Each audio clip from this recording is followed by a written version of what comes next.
habisilah mereka. Tuhan gak panggil api, dia punya kuasa. Dia gak panggil api dari langit, hanguskan orang ini Tuhan. Cabuti dulu jenggotnya satu-satu, kumisnya satu-satu. Enggak, Tuhan bilang ampunilah mereka. Hari ini iblis tak bisa lagi mendakwa saudara dengan hukuman yang sama yang sudah ditimpakan kepada Yesus. Hari ini saudara tak layak lagi dikutuk saudara. Kenapa? Karena Yesus sudah dikutuk saudara. Amin. Betapa dahsyat, betapa luar biasanya Bapa apa yang Kau sudah kerjakan sempurna di kayu salib. Dan biarlah kami hidup dalam kemenangan yang Kau sudah sediakan. Terima kasih Bapa, berkati rapi firman yang akan disampaikan Tuhan. Biarlah melalui mulut anak-Mu hamba ini dengan bahasa yang sederhana boleh disampaikan, dan hati dan telinga yang mendengar boleh diurapi juga Tuhan, sehingga kami boleh bertumbuh. Kami akan jadi seperti pohon yang ditanam di tepi aliran air yang akan menghasilkan buahnya pada waktunya. Terima kasih Bapak yang baik, yang diserahkan dalam tangan-Mu, yang berdoa di dalam nama Tuhan Yesus. Sama-sama kita katakan amin. Kita duduk di presence worship. Shalom. Ya, selamat hari Jumat Agung buat kita semua.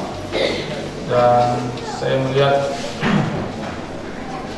kita, walaupun ada juga yang berwarna-warni bajunya, banyak hari ini kita pakai baju hitam ya.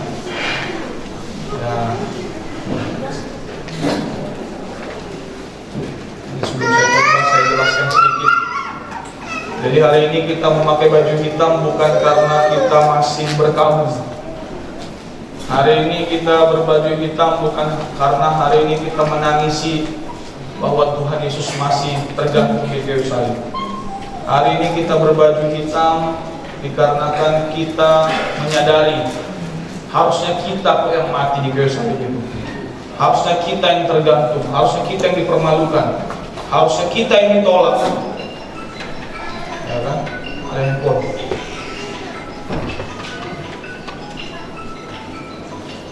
Harusnya kita yang ditolak, tetapi Tuhan Yesus mengambil semua itu. Dan hari ini kita harusnya merayakan. Haleluya. Hari ini kita walaupun baju hitam, tapi hari ini kita memaknai lebih dalam lagi, bukan sekedar apa yang Tuhan Yesus alami, tetapi apa maknanya dalam kehidupan setiap kita. Amin. Jadi tanpa berlama-lama lagi kita akan lihat ada 3 poin yang saya mau bahas hari ini. Nggak usah banyak-banyak ya. Ada 3 poin yang saya mau bagikan dari kitab Lukas pasal 23. Lukas pasal yang 23 ayat 33 sampai 34. Jadi Tuhan Yesus menurut catatan Alkitab, Tuhan Yesus disalib mulai jam 9 pagi. Ya, pas kita ibadah jam 9 ya. Dan dikuburkan, diturunkan dari salib, dia meninggal, dia mati, dia serahkan nyawanya jam 3. Jadi saya nggak tahu hari ini sampai jam 3 kan ibadah. Dimulai jam 9 sama, kalau gitu sama juga akhirnya. Jadi kita buka Lukas 23 ayat 33 ya. Kita baca sama-sama ya. 1, 2, 3 ya.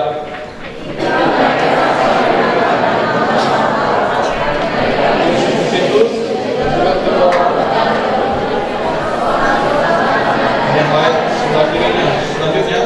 Yesus berkata, "Ya Bapa, ampunilah mereka, sebab mereka tidak tahu apa yang mereka perbuat, dan mereka." Saudara, sebelum Yesus menuju ke pasal ini, sebelumnya dia disambut dengan luar biasa. Ya, dia naik keledai, orang menyambut dia masuk, dilempar itu kan daun palem ya kan. Itu lambang menyambut pahlawan, menyambut pemenang.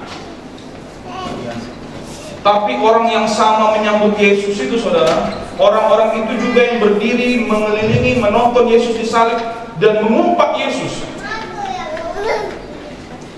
Dan saudara, murid-murid Tuhan Yesus, bahkan Petrus yang bilang, "Aku tak akan meninggalkan engkau," pun tidak ada di situ. Yang di situ ada hanya Yohanes. Dari murid-murid Yesus yang lain 12, hanya Yohanes yang hadir. Dan Yudas, ini sedikit kita belajar tentang Yudas. Saudara, Yudas ini mengkhianati Yesus bukan sekedar hanya karena 30 koin perak itu. Tapi Yudas mengkhianati Tuhan Yesus lebih kepada kekecewaannya terhadap Tuhan Yesus.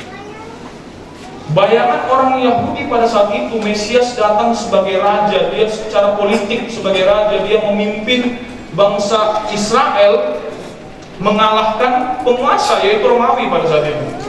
Tapi Yesus tidak datang pakai senjata.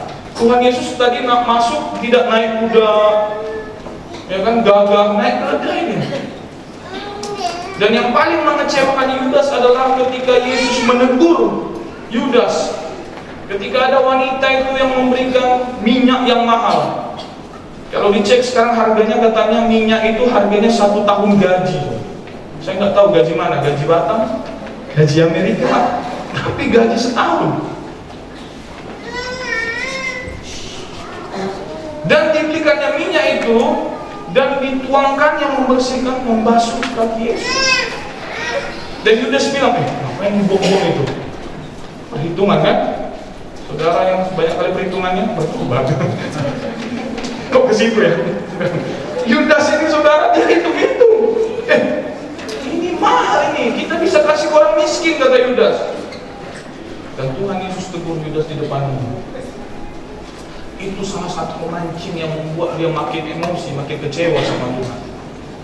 Dan biasanya orang yang kecewa gampang ditinggalkannya aja, ya kan? Enggak betul, aku nggak suka dengan gereja itu, pindah gereja itu. Tapi Yudas lebih ngeri lagi. Dia bukan sekedar pergi meninggalkan Yesus, tapi dia berniat jahat untuk Yesus. Dia apa? Dia jual. Dan ditandainya Yesus dengan sebuah hal yang harusnya menjadi orang yang paling kita kasihi. Diciumnya Tuhan Yesus. Ciuman itu diubahnya menjadi hal yang sangat kejam. Tapi begitu berturut-turutnya mengenaskannya, jahatnya orang-orang itu. Tapi Yesus ini pertama kali disalib, setelah ditek-tek gitu, Tuhan Yesus, omongan pertama yang dibilang dia adalah, ya Bapa, apa? Ampunilah mereka.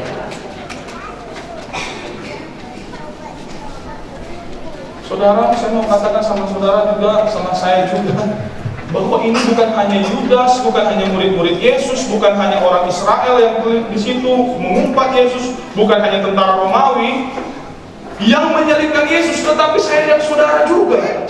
Oleh karena kesalahan kita, dia digantung di situ. Jadi hari ini Tuhan Yesus juga bilang sedang mengampuni saya dan saudara hari ini. Amen. Ada amin? Orang yang diampunilah yang bisa mengampuni orang lain. Haleluya. Maka hari ini di hari Jumat Agung ini, saudara, yang paling pertama kita perlu ingat adalah saya dan saudara orang-orang yang diampuni Tuhan. Katakan amin. Itu yang memampukan saya dan saudara juga mengampuni orang. Saya sering dengar keluhan kalau kita lagi doakan orang, lagi ada ribut, ada kendala, adalah Pak, aku lihat mukanya pun aku udah emosi, Pak.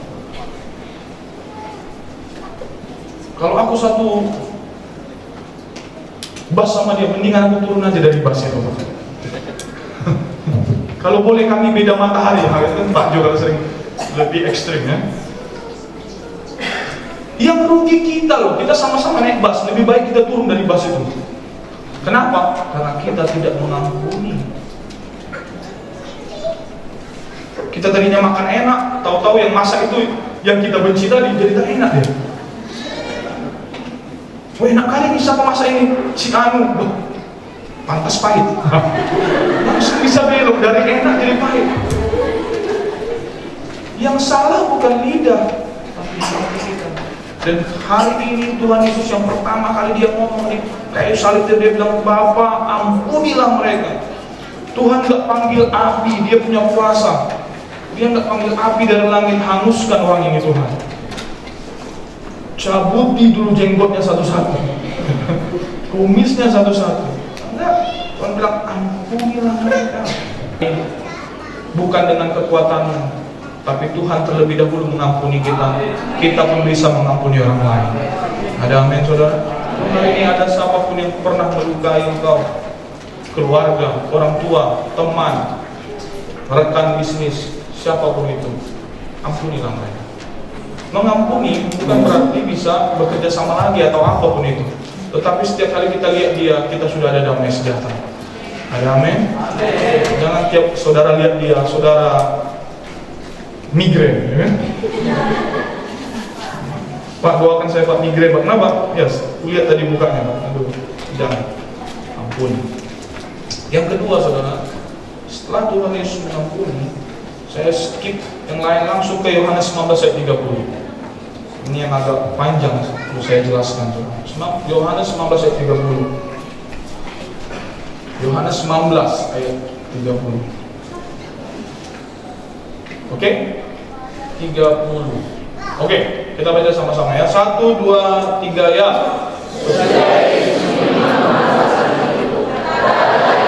Sudah selesai.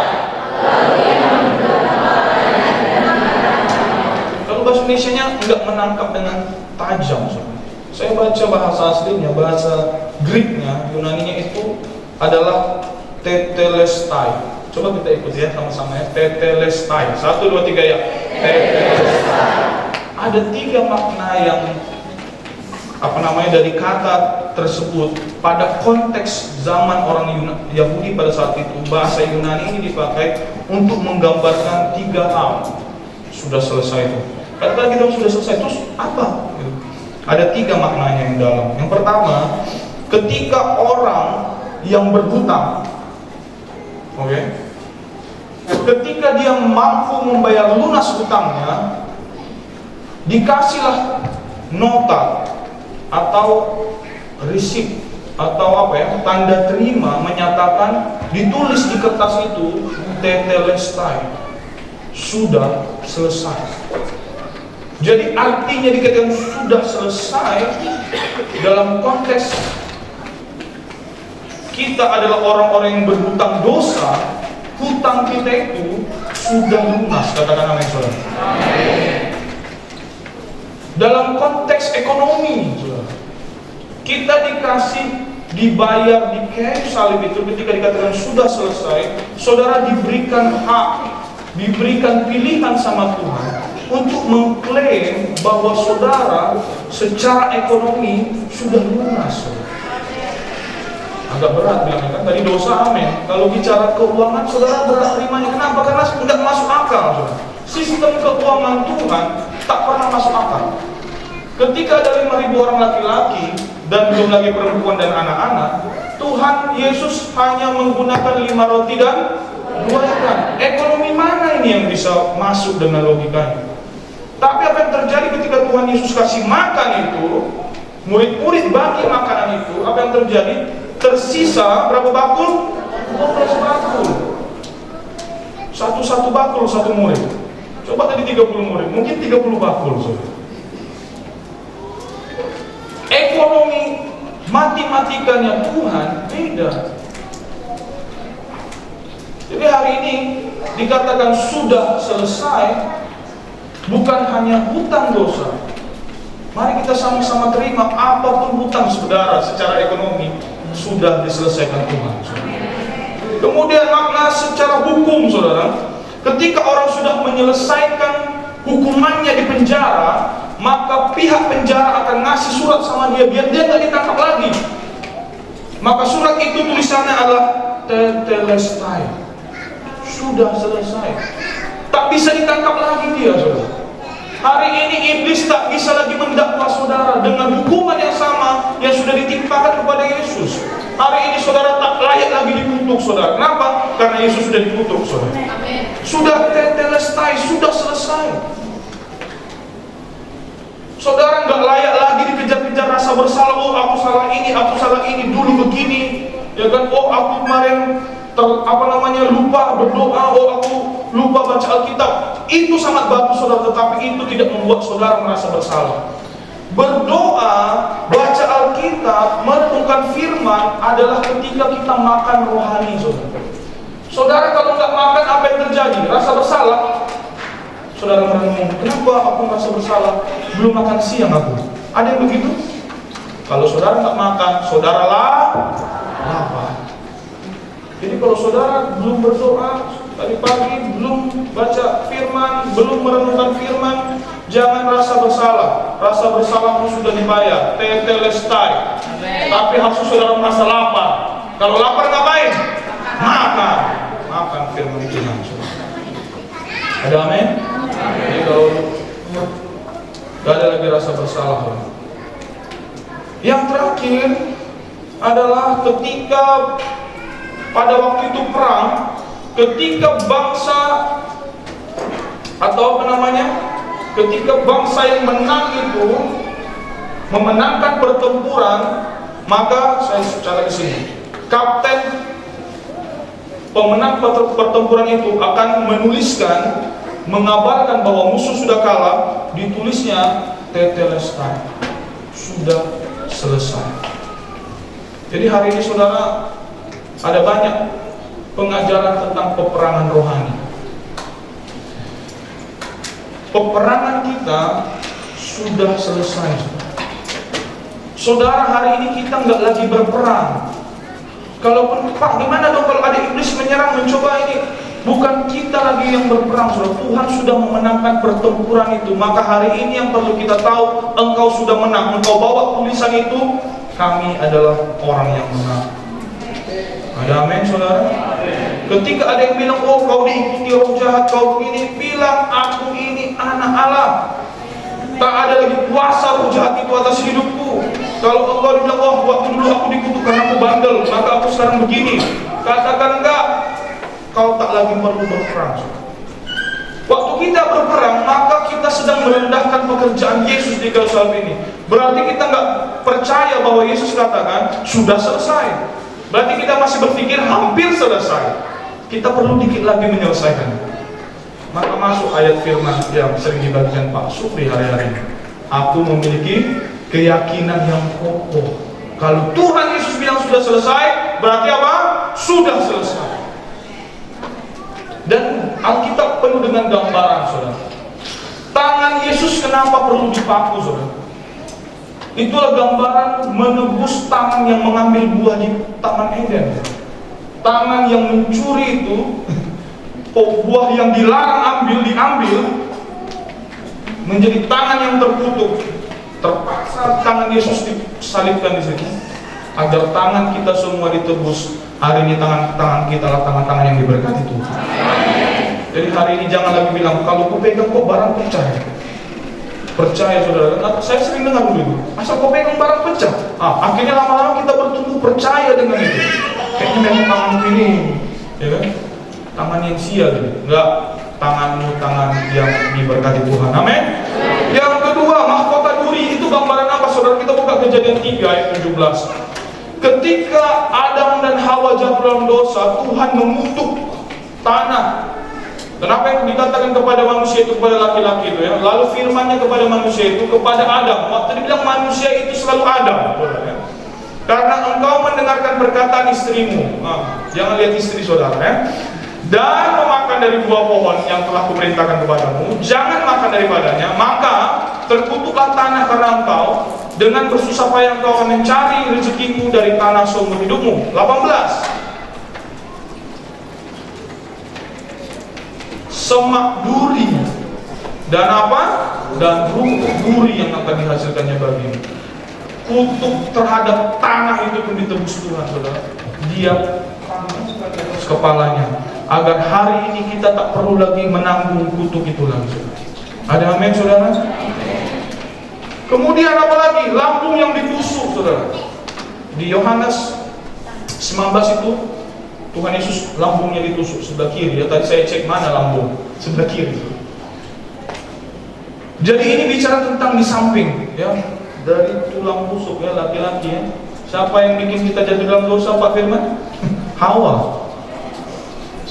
Sering kita salahkan istri kan, kau dari Taman Eden pun kau yang bikin masalah kan? Ini gambaran Tuhan Yesus pun menebus bahkan Hawa yang menginisiasi kejatuhan itu. Mantap musuh.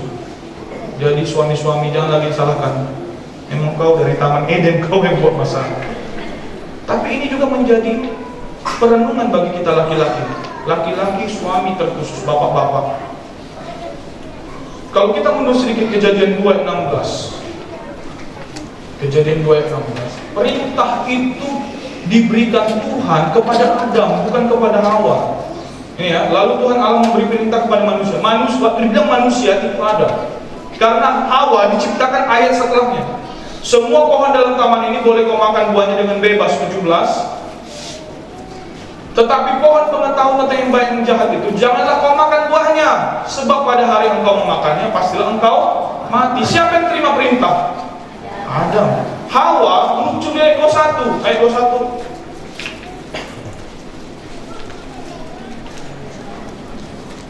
Lalu Tuhan Allah membuat manusia itu tidur nyenyak. Ketika ia tidur, Tuhan Allah mengambil salah satu rusuk daripadanya, lalu menutup kepalanya dengan gandum. Dari situlah Hawa diciptakan. Jadi yang perintah itu yang diterima oleh siapa? Adam. Masalahnya, kalau saya lihat laki-laki zaman modern, mirip-mirip berarti kan? Masalahnya Adam diam. Jadi hari ini kita bapak-bapak, ya laki-laki belajar. Kita harus ngomong. Istri kita rambut baru pun kita nggak tahu. Kita nggak bilang rambutmu bagus hari ini sayang gitu. Dia masak enak, kita diam. Waktu nggak enak kita ngomong. Asin kali kayak mukamu, wah udah repot kita. Kita harus belajar ngomong. Sayang, I love you. Orang Batak nggak gitu pak. Batak itu cool, dingin, sedingin es. Kita belajar. Adam diam. Kesalahan Adam itu yang terus terjadi berulang-ulang. Eli diam, anaknya salah dia diam.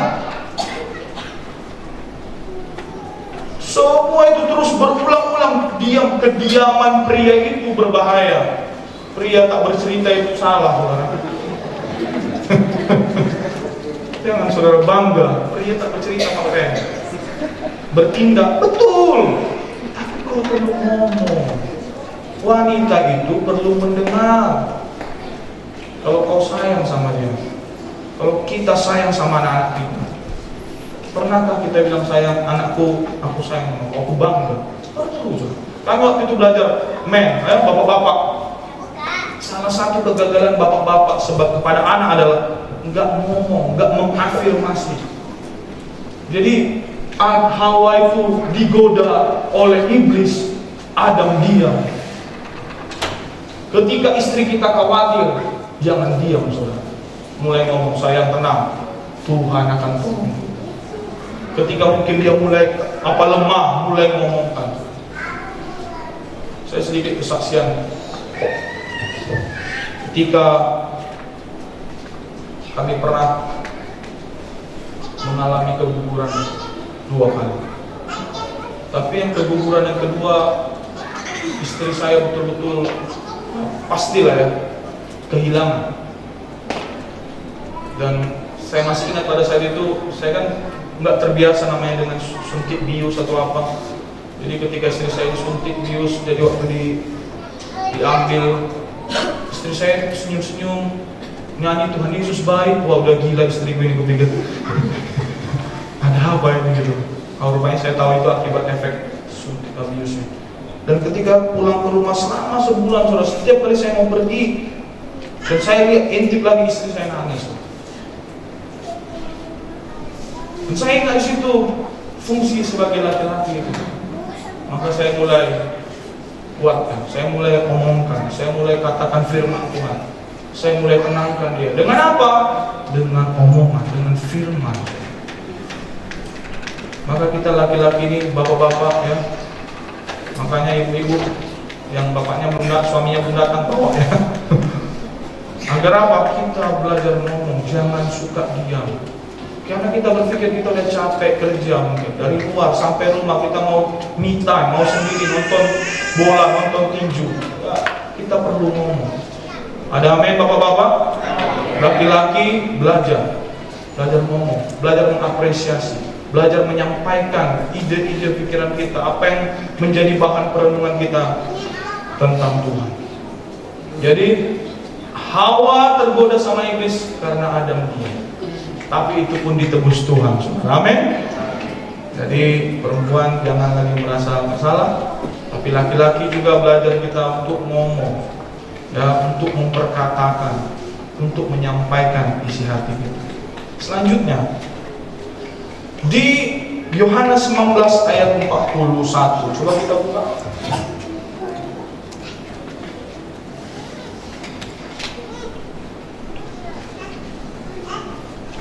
Ya, ketika Yesus pertama dia salibkan, respon pertama Tuhan Yesus adalah, Bapa ampunilah mereka. Tuhan Yesus mengampuni. Yang kedua tadi, semua proses itu selesai. Di jam 3 dia katakan selesai, sudah selesai. Dan ketika mereka melihat bahwa besok hari Sabat mereka harus turunkan, mereka mau merayakan hari Sabat, dan mereka cari-cari kuburan, saudara. Akhirnya ditemukan. Yohanes 19 ayat 41 berkata begini, dekat tempat di mana Yesus disalibkan ada suatu taman. Nah ini dia ya. Ada suatu taman, dan dalam taman itu ada suatu kubur baru yang dalamnya belum pernah dimakamkan seseorang. Saudara ingat, dosa dimulai di mana? Di Taman Eden. Dan kematian Yesus juga dikuburkan di mana? Di taman. Saya cek, saudara, ada satu ahli mesianik Yahudi. Jadi dia orang Yahudi yang udah terima Yesus. Jadi dia ahli, dia yang punya bahasa Yahudi kan, bahasa Ibrani.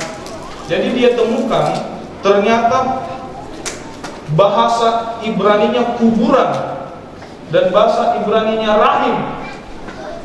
Dalam bahasa mereka kalau ditarik ke yang tradisionalnya adalah sama. Kubur dan rahim bahasanya sama, katanya sama. Kalau kita lihat maknanya, kuburan itu artinya adalah tempat terakhir di mana terjadi perpisahan. Hubungan selesai di situ. Kalau kita bilang sampai mau memisahkan kan pernikahan, hubungan selesai. Harapan selesai. Mungkin kita berdoa sungguh-sungguh mati. Harapan selesai. Kematian yang ada di situ, kegelapan yang ada di situ, itulah kubur. Dan waktu kita bilang, ayo kita pergi ke kuburan, bayangan kita apa? Sedih, ya kan? Bayangan kita apa? Memori yang membuat kita menangis. Tetapi kalau kita bicara rahim, rahim itu bicara tentang awal kehidupan yang baru. Tempat bayi dibentuk, tempat bayi bertumbuh, dan ketika keluar dari rahim itu, dia masuk ke dalam dunia ini. Jadi ketika Yesus mati dan dia masuk ke kubur itu, dalam bahasa yang sama rahim, ketika kita menerima Yesus, kubur yang harusnya kita masuk dalam kematian itu berubah menjadi rahim, kita dilahirkan kembali, saudara. Makanya ketika kita dibaptis, ketika kita mati bersama dengan Kristus dan dibangkitkan kembali bersama dengan Dia. Jadi hari ini kita bukan sekedar merayakan kematian Yesus, tetapi kelahiran kita kembali ke dunia ini, saudara. Ketika murid-murid Yesus, Yesus sudah naik ke surga dan mereka berkumpul berdoa, mereka di lantai atas di upper room. Ketika bangsa Romawi mencari orang yang percaya, mereka bersembunyi di situ, mereka berdoa. Itu seperti seperti tanda kutip dikurung, menjadi seperti kuburan bagi mereka. Justru dari tempat itulah Roh Kudus tercurah, mereka berbahasa-bahasa yang baru, dan apa yang terjadi? Mereka mulai memberitakan Injil sampai ke seluruh dunia. Jadi hari ini kita juga merayakan bukan sekedar kematiannya, tetapi juga kebangkitan kita. Kita lahir hari ini, kita semua lahir dari rahim Tuhan. Dikatakan kita pertama lahir dari rahim ibu kita, hari ini kita lahir daripada Roh. Jadi saudara, kita hari ini bukan sekedar orang meninggal berkabung, tetapi hari ini kita juga bersukacita, bersyukur hari ini kita menerima hidup yang luar biasa.